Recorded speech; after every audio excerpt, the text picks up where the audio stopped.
Welcome back to the Bourbon Note, everybody. I'm Ben. Got a mini bottle on the bar. Let's get into it.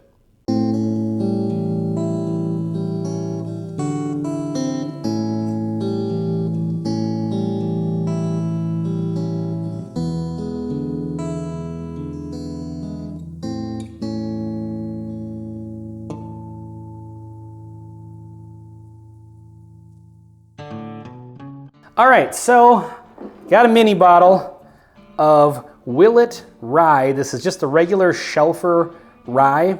I saw this in the store and figured I'd give it a shot. Truth be told, I am not a fan of Willett products at all. I think I had that Rowan's Creek maybe was the only one that I was like, not bad. But everything else I've had from them, the Pot Still, Johnny Drum, and the, it was Pure Kentucky, I think.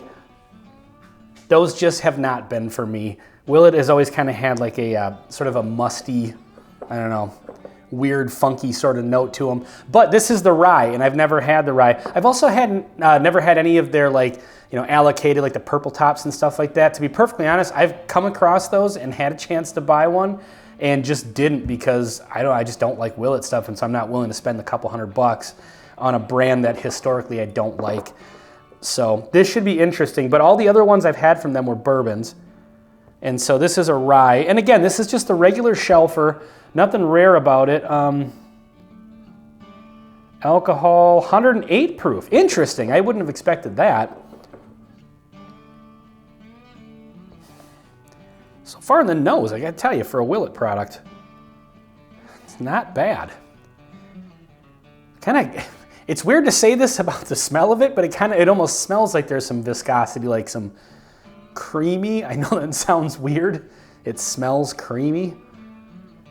But it's got some maybe it's more giving me like frosting vibes. Some vanilla frosting, like zebra cake, that sort of artificial vanilla with kind of that waxy, remember zebra cakes? Yeah, this on the nose, it's got a decent amount of sweetness. It's a little metallic.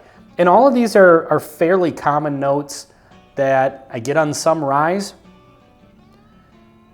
But I'm not getting a lot of that musty funk that I usually get from Willett products. Let's see if it's on the palate. Cheers.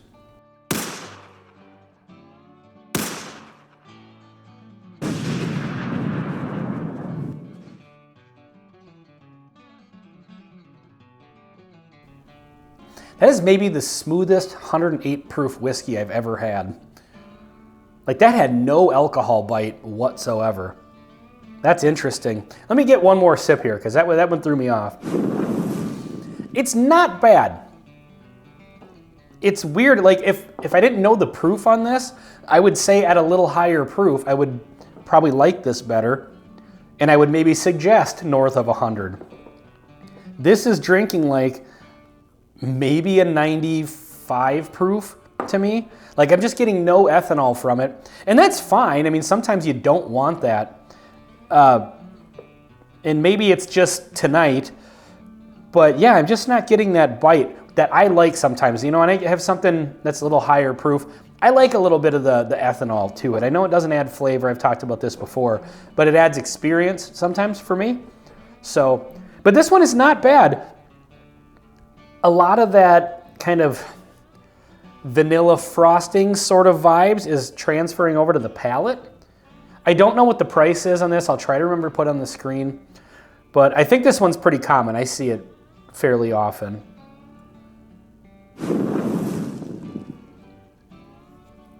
Yeah, it's a little vanilla. It's got a little bit of spice to it, like a little pepper. I would say overall it's a fairly well-rounded whiskey that I don't mind. So look at that. Came into this review with low expectations. I only bought a mini bottle of this because I wouldn't dare buy a full-size bottle of it because it's from Willett.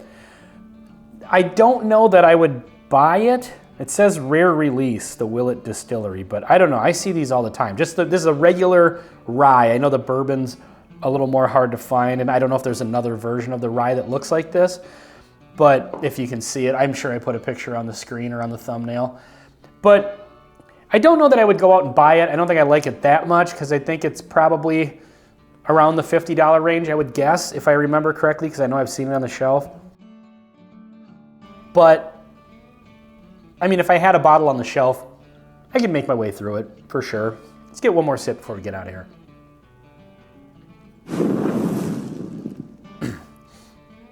That proof is building up a little bit the more sips I get into it, and that happens sometimes. With a little bit more of that bite to it to kind of complement that smoothness, I'm liking it a little bit more and more with each sip. And so I think this is one that, well, I may not rush out to buy it. I definitely, if I had a bottle of it, like I said, I wouldn't have a hard time making my way through it. But yeah, I don't think I'm gonna probably go grab one. But so far, best Willett product I think I've had. So for what that's worth, I don't know if you're a Willett fan or not. Let me know in the comments, and if you're not subscribed, please do so. That helps out a ton. So anyway, this has been the Willett Rye, just a straight rye whiskey on the Bourbon Note. Thanks for watching. We'll see you on the next one.